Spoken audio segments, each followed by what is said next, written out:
জায়গাতে জায়গাতে জলগুলো সব ভরে নিলাম।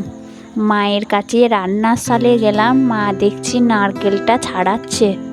মাকে জিজ্ঞাসা করলাম কি তৈরি করবে। মা বলল আজকে তালের কেক তৈরি করবে।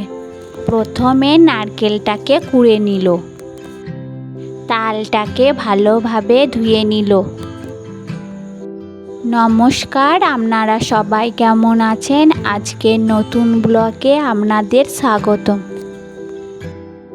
তালটাকে ছাড়িয়ে নিয়ে টিনের এই পাত্রে মেরে নিল। এইটাকে তালের মাড়ি বলে।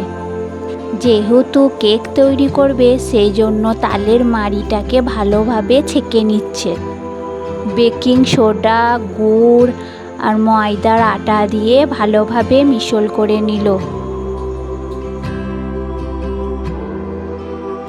এই ছোট পাত্রটাতে তেল মাখিয়ে নিল। পাত্রটাতে কিছুটা মাড়ি ঢেলে দিল, তার উপরে নারকেলের কুচিটা ছড়িয়ে নিল।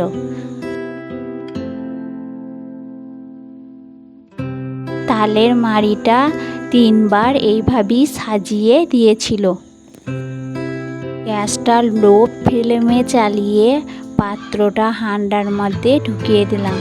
ঢাকনাটা দিয়ে ফুল চাপা দিয়ে দিয়েছিলাম। 1.5 ঘন্টার মতন রেখেছিলাম। কেকটা তৈরি হয়ে গেছে। দেখতে কেমন লাগছে কমেন্টে বলবেন।